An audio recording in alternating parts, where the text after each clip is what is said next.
प्रदेश की उप मुख्यमंत्री बतौर वित्त मंत्री राजस्थान विधानसभा में भजनलाल सरकार का दूसरा बजट पेश किया है।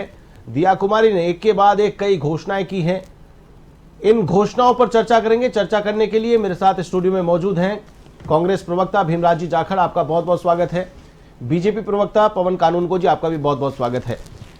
भीमराज जी, पत्नी के साथ में प्रॉपर्टी खरीदेंगे तो फायदा होगा, 1.25 लाख सरकारी नौकरी देंगे, 1.5 लाख प्राइवेट सेक्टर में नौकरियां दिलाएंगे, 15 शहरों में रिंग रोड बनाएंगे, जयपुर का दूसरा फेज का मेट्रो का विस्तार करेंगे, पेयजल में 1000 नए बोरवेल, 1500 हैंडपंप करवाए जाएंगे। ऐसी कई सारी घोषणाएं की गई हैं। एक के बाद एक प्रमुख घोषणाओं की अगर बात करें तो सोलर पैनल लगाने पर 150 यूनिट फ्री बिजली देने की बात कही गई है। इसके अलावा बात करें 9 नए ग्रीन फील्ड एक्सप्रेस वे बनाए जाएंगे, 15 शहरों के रिंग रोड होगी।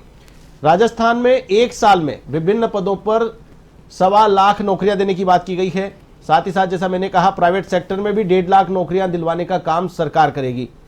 नए जिलों के लिए 1000 करोड़ का प्रावधान किया है, जो पिछली सरकार को करना चाहिए था। नए जिले घोषित किए, बजट नहीं था, लेकिन इस बार बजट का प्रावधान किया है। आप ही की योजना को एक गति दी गई है। मेट्रो का सेकेंड फेज, हालांकि आप ही की सरकार ने पहला फेज पूरा किया, दूसरा फेज पूरा करने के लिए शुरुआत की गई है। इस बजट में 12,000 करोड़ का ऐलान किया गया है। किसान सम्मान निधि को 9,000 करने की बात की गई है। क्या कहेंगे भीमराज जी ओवरऑल बजट को लेकर? किसी कवि ने कहा है, पत्ते तो जड़ते हैं पर उठाता है कोई कोई, वादे तो सभी करते हैं निभाता है कोई कोई। जब देश की आबादी और देश की अर्थव्यवस्था कृषि पर निर्भर करती हो और उसका यदि प्रमुखता से स्थान नहीं जाए, उसको इग्नोर किया जाए तो उस बजट को अधूरा कहा जाता है। ये बजट जो आज देखने को मिला, ये पूंजीपतियों का बजट है। किसानों, मजदूरों और एग्रीकल्चर पे इस बजट में कोई ध्यान नहीं दिया गया। मैं बात करना चाहूँगा कि यदि ये बात कर रहे हैं तो मैं पूछना चाहता हूँ, आज प्रमुखता से जो तुरंत गर्म मुद्दा है वो सिंचाई पानी को लेके हैं। जब प्रदेश की गेहूं जो सरसों की फसलें पकाव पर है, इनकी सरकार ने पानी बंदी के लिए पंजाब सरकार को परमिशन दी। आज 6 जिलों के किसान सड़कों पे बैठे हैं, इनकी कोई सुनने वाला नहीं है और बीजेपी लाठी गोली बंदूक से बात कर रही है। मैं याद कराना चाहूंगा, जालोर, भीलवाड़ा, गंगानगर, हनुमानगढ़, चूरू और बीकानेर के किसान सड़कों पे बैठे हैं। उन्होंने इस बजट के अंदर उनकी कोई जिक्र नहीं किया। तीसरी बात मैं कहना चाहूँ, पेयजल की बात करें हम देंगे तो पेयजल के लिए मैं कहना चाहूंगा कि उन नहरों में गंदा पानी आ रहा है जिससे कैंसर फैलता जा रहा है। और बठिंडा से बीकानेर चलने वाली एक ट्रेन है जिसको कैंसर ट्रेन के नाम से जाना जाता है, उसका बजट में जिक्र करते तो जनता को स्वास्थ्य मिलता, भरपूर पानी भी मिलता और पीने को भी पानी मिलता। तीसरी बात मैं कहना चाहूंगा कि जो गांव में चिकित्सा व्यवस्था है उसको रसातल में बैठा दिया गया है। उसके लिए क्या व्यवस्था की गई है आई डोंट नो, बट मुझे नहीं लग रहा कि उसमें कोई जिक्र होगा। राजसमंद और जालोर के मेडिकल कॉलेज बंद किए गए हैं। क्या सरकार की मंशा है कि लोगों को इलाज नहीं मिले? तीसरा, किसान सम्मान निधि का जिक्र कर रहे थे। डीजल महंगा होने के कारण प्रत्येक किसान की बोनी 2000 रुपए प्रति हेक्टर महंगी हो गई है। यदि इन्होंने कहा था हरियाणा पंजाब के बराबर डीजल करेंगे, रेटे करेंगे, वो नहीं कर पाए और किसान सम्मान निधि देके सबू का किसानों के थोपा जा रहा है। और एक केसीसी है, केसीसी पे ब्याज लगता है। जब केसीसी गाइडलाइन यदि पढ़ के आते हैं और तैयारी है तो भाजपा प्रवक्ता यहाँ रखेंगे तो आपके चैनल के माध्यम से जनता को बताएं कि गाइडलाइन में कितनी रेट ऑफ इंटरेस्ट ब्याज था, आज कितना लिया जा रहा है और कौन कौन सी वो कंपनियां, एनबीएफसी कंपनियां जिनको केंद्र सरकार ने लाइसेंस दिया और किसानों की जमीनें कुर्क कर रही है आज के दिन। यह आज के ताजा हालात है और इन्होंने घोषणा पत्र में कहा था कि हम जमीनें कुर्क नहीं करने देंगे। तीसरी मैं कहना चाहता हूं, इन्होंने घोषणा पत्र में वादा किया था हम बाजरा एमएसपी खरीदेंगे, वो इन्होंने डॉक्यूमेंटली मना किया कि हम बाजरा नहीं खरीदेंगे। गेहूं का इन्होंने कहा था हम 2800 रुपए प्रति क्विंटल खरीदेंगे, वो इन्होंने गेहूं नहीं खरीदा। जयपुर की बात करूं, जयपुर में 4 फ्लाईओवर, 3 एलिवेटेड, 3 आरओबी की इन्होंने एक अंडरपास की घोषणा की थी। 2173 करोड़ रुपए था उनका बजट, उसमें से 160 करोड़ के काम हुए हैं। तो यह खाली घोषणाएं हैं या वो अमित शाह इनके नेता कहते हैं कि ये तो खाली जुमला था? दूसरा मैं कहना चाहता हूं, इन्होंने डेयरी और पशु की बात करी बजट के अंदर, तो मैं पूछना चाहूंगा कि जो पशु यहाँ से पशु मेले जैसे नागौर, पुष्कर और गोगामेड़ी मेलों से जो फेमस मेले हैं हिंदुस्तान के, उनसे पशु खरीद के जाते हैं, उनमें से 92 पशुपालक जो खरीद के गए हैं, जिसमें 582 तो नागौरी बैल आज गौशालाओं में कैद हैं। क्या उनके लिए उनकी तरफ इनका कोई ध्यान जाएगा? तीसरा, पिछले बजट में इन्होंने धार्मिक स्थलों पे 300 करोड़ रुपए का घोषणा की थी, वो 1 रुपया खर्च नहीं पाए। कंप्यूटर शिक्षक हैं, उनकी भर्ती के लिए कहा था, वो नहीं किया। ओपीएस था, उसमें इनका जिक्र नहीं है। महात्मा गांधी स्कूल एजुकेशन शिक्षा की पहली सीढ़ी होती है, उसका इन्होंने कहीं कोई जिक्र नहीं किया गया। तीसरा, एक चीज और बता देता हूं, केंद्र सरकार एक बिल लेके आई है, सहकारी बिल। मैं पूछना चाहूंगा कि इस बिल का बजट में क्यों नहीं जिक्र किया गया। वो बिल सोसाइटियों को अधिग्रहण करने का काम करे, जैसे 3 काले कानून इनकी सरकार लेके आई थी। और एक सबसे बड़ी बात, जो अग्निवीर शहीद हुए हैं, क्या उनके लिए कोई पैकेज की घोषणा होगी? पर अभी तक तो हुई नहीं है, न उम्मीद है। और जो कई शहीद किसान 3 काले कानूनों के खिलाफ राजस्थान के भी लड़ते उनमें शहीद हुए थे 4 से 5 किसान, उनके लिए इस बजट में कोई जगह नहीं है।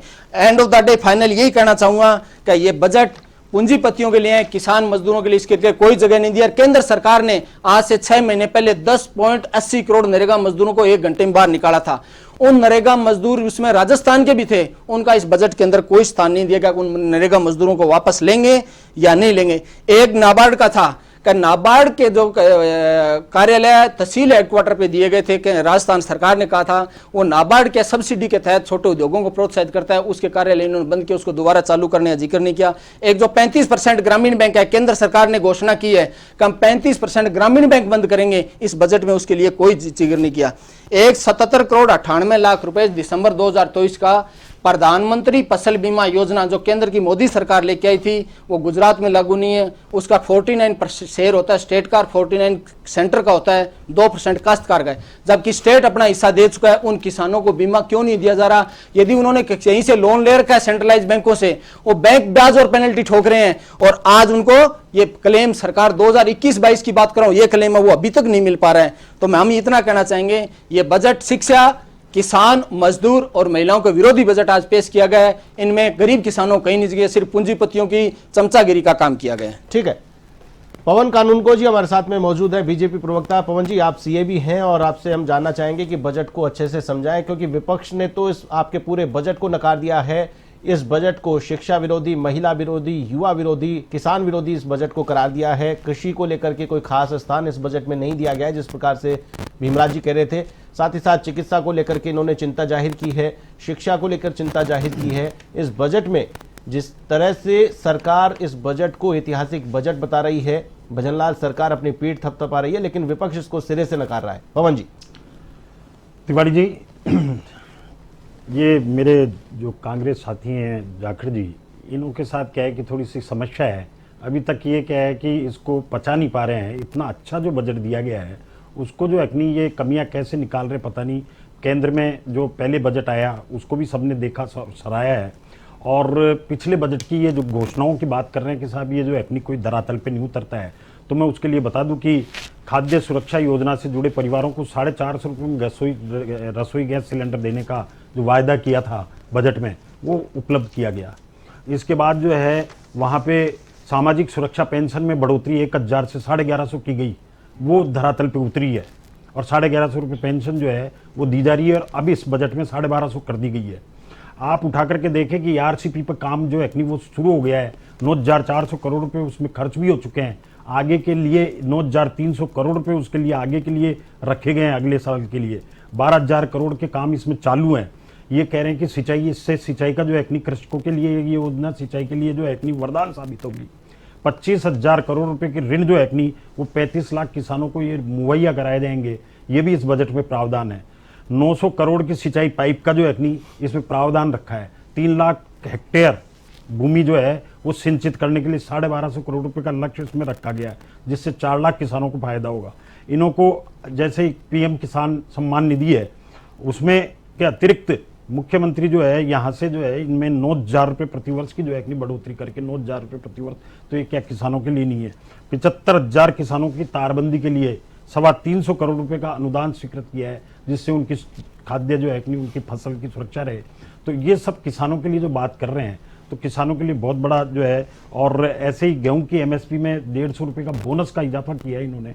और आपको मेरे को लगता है कि बजट सुन करके नहीं आए। इसके अलावा बजट में जो है जो घोषणाएं की है, किसी भी क्षेत्र में आप महिलाओं के लिए ले हो, युवाओं के लिए ले हो, आप आधारभूत ढांचे के लिए हो, कृषि के लिए लें, हम महिला सुरक्षा को लो, कानून व्यवस्था को लो, युवा विकास की बात करें, चिकित्सा स्वास्थ्य की बात करें, किसी भी क्षेत्र में, औद्योगिक हो, शहरी ग्रामीण हो, किसी भी विकास कार्य में, सड़क निर्माण हो, यातायात हो, यातायात में 500 नई बसें, 500 शहरी बसें, जयपुर मेट्रो के लिए, जगतपुरा और वैशाली के लिए 12,500 करोड़ रुपए की जो है ये उसकी योजना लेकर के आए। बीआरटीएस को पूरे यातायात को सुगम बनाने के लिए पूरे प्रदेश में जो BRTS कॉरिडोर है उसको हटाने का जयपुर के BRTS, जयपुर के BRTS हटाने की बात की गई है। जयपुर का भी BRTS इसमें कवर होता है और जयपुर के लिए 250 करोड़ रुपए जो है यातायात को सुगम बनाने के लिए इसके लिए दिया गया है, जयपुर के लिए भी। और ब्रज क्षेत्र के लिए ग्रामीण विकास के लिए 50 करोड़ से 100 करोड़ रुपए ब्रज क्षेत्र के लिए दिए हैं और जिलों के विकास के लिए 550 करोड़ रुपए रखे गए हैं। 15 शहरों में रिंग रोड का प्रावधान रखा है 15 शहरों में, और जयपुर के आसपास में 575 करोड़ रुपए जो है इसके लिए विकास कार्य के लिए रखे हैं। कृषि विकास योजना में 1350 करोड़ रुपए दिए गए हैं, 3500 करोड़ रुपए स्वास्थ्य के लिए दिए गए हैं और असाध्य रोगों के लिए 1350 करोड़ रुपए असाध्य रोगों के लिए दिए गए। तो चिकित्सा के क्षेत्र में हो चाहे किसी भी क्षेत्र में हो, यहाँ कहीं कोई इस बजट में कोई भी ऐसा क्षेत्र नहीं है। बिल्कुल, लेकिन 450 रुपए में गैस सिलेंडर देने की बात आप कह रहे हैं और दे भी रहे हैं, लेकिन उन लोगों के खातों में सब्सिडी का पैसा नहीं पहुंच रहा है। अभी कुछ दिन पहले ही मीडिया में रिपोर्ट्स आई थी 85 लाख के परिवार हैं, उनको अभी तक पैसा नहीं पहुंचा सब्सिडी का। नहीं, इनको सब्सिडी का जो है वो इनको सीधा ही 450 रुपए में दिया जा रहा है। नहीं, पूरा पैसा देके सिलेंडर खरीदा जाता है, उसके बाद सब्सिडी का पैसा ट्रांसफर किया जाता है। केवल 1-2 महीने तकनीकी कारणों से कोई दिक्कत थी, उसके बाद ये पूरा हो गया है, इसमें कहीं कोई दिक्कत नहीं। मैं आपको बता देता हूं, शायद कानूनगो साहब को इस बारे में जानकारी नहीं है और तैयारी करके नहीं, मेरे करे बजट पढ़ के नहीं, मैं बजट पढ़ के आया हूं। जब ये शब्द बोलेंगे एक शब्द में फर्क को बता देना। मैं कह रहा हूं कि 76 लाख परिवारों को कांग्रेस सरकार सिलेंडर दे रही थी, आपने 68 लाख 6,000 लोगों को दिया है। तो मुझे ये बताइए उसमें केवाईसी का प्रॉब्लम उसमें निकाल करके सामने आया है। वो कोई केवाईसी किया तो जिनको दिया जा रहा है उनको सब्सिडी तो दीजिए खाते में। ये बात आप खाली सब्सिडी आप कर सकते हैं। आज सरकार का जो 5 साल का कार्यकाल है उसका 23.76% कार्यकाल पूरा कर चुके हैं, फिर आप कौन सी सब्सिडी दे रहे हो और कौन सा आप वाई लूट रहे हो। और आप ERCP का जिक्र किया और आपने कहा कि हम 3 लाख हेक्टेयर करेंगे, सिंचाई करेंगे। तो सर जी आप शायद तैयारी करके नहीं आए, मैं आपको गुणवा देता हूं कि ERCP में कांग्रेस ने जब ERCP का जो MOU बनाया था उसमें 3500 IMCD पानी था, आपने 2400 IMCD पानी दिया है, जिसमें 1786 तो पीने के लिए जाएगा, 280 इंडस्ट्रीज को जाएगा। तो अब बताइए बचे हुए पानी से आप 2 लाख हेक्टेयर भूमि सिंचित करोगे। यदि 2 लाख हेक्टेयर भूमि सिंचित नहीं होगी तो वो योजना राष्ट्रीय परियोजना नहीं हो सकती। जनता को गुमराह मत कीजिए। तीसरी बात करूं, आपने PM किसान सम्मान निधि का कहा, तो आपने घोषणा पत्र में वादा किया था हम 12,000 रुपए देंगे, तो आप सर जी 12,000 दे रहे हो, आपने तो 9,000 किया है, तो जनता को क्यों गुमराह करो। आपने, मैंने बाजरे पे सवाल पूछा कि आपने घोषणा पत्र में वादा किया था, आप अपना घोषणा पत्र इस चैनल के माध्यम से जनता को दिखाइए कि आपने घोषणा पत्र में कहा था मैं MSP पे बाजरा खरीदे और आपने डॉक्यूमेंटली मना किया है कि हम कभी नहीं खरीदेंगे। आपने घोषणा पत्र में कहा था गेहूं 2800 रुपए खरीदेंगे, अभी तक वो 2275 रुपए खरीदा गया और आज 150 रुपए बढ़ाने की घोषणा की है, जबकि 125 रुपए तो सेंट्रल गवर्नमेंट दे रही है, उसमें से आप कौन सी वाई लूट रहे हो। तीसरा मैंने पूछा आपसे ग्रामीण बैंक का, जबकि आपकी डबल इंजन सरकार, आपने उस पर मुझे जवाब नहीं दिया। और मैंने आपसे पानी के सिंचाई पानी के लिए सवाल पूछा था कि इंदिरा गांधी नहर, गंग नहर, बाखड़ा नहर, सरिंद फीडर, जिनसे गंदा पानी प्रदेश के 15 जिलों को पीने के लिए मिलता है और सिंचाई के लिए गंदा पानी आता है, जिससे बीमारियां फैल रही है, उस पर आपने मुझे जवाब नहीं दिया इस चैनल के माध्यम से। तीसरा मैं पूछना चाहता हूं कि महात्मा गांधी स्कूल, जो इंग्लिश मीडियम स्कूल ग्रामीणों में, जिसमें किसानों और मजदूरों में बच्चे पढ़ सके और उनको इंग्लिश पढ़ने को मिल सके, आपने उनको बंद करने का काम किया है। आप उनमें सुधार करते, आप उनको मॉडिफाई करते, तब मानते कि आपने ये कमी रखी, तब तो उस बात को आप तो बंद करने का काम कर रहे हो। तो आप विकास नहीं, आप विकास को रोकने का काम इस देश में कर रहे हो। और आपको एक नई बात बता देता हूं, आज से 3 दिन पहले आपकी पर्ची सरकार ने आदेश निकाला है कि PhD के अंदर जो छोटे छोटे ठेकेदार थे जो घरों का और कनेक्शन करते थे उनको आपने हटा दिया, और जो आपके PhD से लाइसेंस शुदा थे और आपने वो काम एक उठा के कोई पूंजीपति के चरणों में रख दिया। मैं पूछना चाहता हूं उनकी क्या गलती थी। आप पूंजीपतियों की गुलामी से बाहर आके इस देश की और प्रदेश की जनता का गला मत घोटिए। तीसरा हम पूछना चाहते हैं FCI का, पूछना चाहता हूं, आपने FCI का इसके अंदर जिक्र नहीं किया। 2018 के बाद आप ये बताइए कितना पैसा FCI का आपके सरकार के ऊपर बकाया है, और आप उस जो गेहूं का स्टॉकेज था उसको कम क्यों किया गया। आपकी सरकार ने, न केंद्र सरकार ने जिक्र किया और न राजस्थान सरकार ने जिक्र किया। मैंने आपसे अभी सहकारी बिल के बारे में पूछा था कि आप सहकारी बिल के बारे में क्लियर कीजिए और बताइए कि आप सहकारी बिल के बारे में बोल क्यों नहीं रहे हो। ये नहीं बोलेंगे, ये वही बिल है जैसे 3 काले कानून लेके आए थे और अभी कृषि विपणन नीति लेके आ रहे हैं। नहरों के गंदे पानी पे पूछा, आपने जवाब नहीं दिया।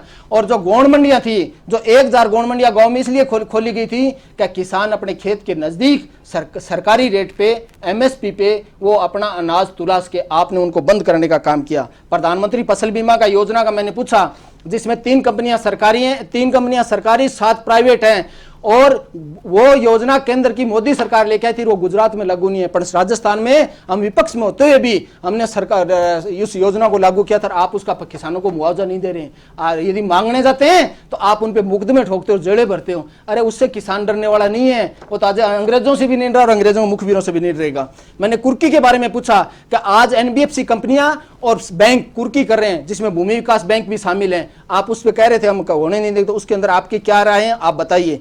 तीसरा, यदि किसान आंदोलन कर रहे हैं तो पानी का कंजप्शन दिन प्रतिदिन बढ़ता जा रहा है, तो हम पूछना चाहते हैं कि जो बंदों के अंदर 30% मिट्टी जमा है, क्या उस पर कुछ बोलोगे आप लोग? आपसे पूछा नरेगा के बारे में, आप कुछ बोलोगे? बोलने को सर जी कुछ नहीं है, सिर्फ आंकड़े लेके आते हैं कि हमने ये कर दिया, वो आंकड़े धरातल पे ले आइए। और आप इस बजट के अंदर, मैं आपको अभी भी कह रहा हूं कि आपने बीजेपी कांग्रेस को बिठाया है, एक किसान और मजदूर नेता को बिठाते तो आपको बताता कि हमारे लिए इस पर बजट में क्या किया गया है, या हमारा गला घोटा गया है। ग्रामीण अर्थव्यवस्था को रसातल में डालने का काम किया है तो इस सरकार ने किया है। आप भर्तियों के अंदर बताइए कि केंद्र सरकार में 9.56 लाख भर्तियां खाली है, सीटें खाली है। आप अपने बजट में कहते हैं हम सरकार से बात करेंगे, एक बार भी आपके नेताओं के मुंह से शब्द नहीं निकला। आप अग्निवीर लाके आपने जवानों का जो ग्रामीण क्षेत्र से जाते थे और जिन्होंने आजादी की लड़ाई में भी योगदान दिया, आज भी किसानों के बेटे शहीद होकर आ रहे हैं, कोई पूंजीपति सेठ का बेटा शहीद होकर नहीं आता, आप उसके बारे में कभी जिक्र नहीं करोगे। ईआरसीपी के बारे में मैंने आपको क्लियर कर दिया कि 2 लाख हेक्टेयर सिंचित नहीं होगा, राष्ट्रीय परियोजना घोषित नहीं हो सकती, और आपकी केंद्र सरकार ने उसको इसलिए रोके कर रखा कि राजस्थान की कांग्रेस सरकार उसका लाभ नहीं ले सके और वाई लूट नहीं सके। बिल्कुल कैसे लागू बिल्कुल आपको यहाँ पर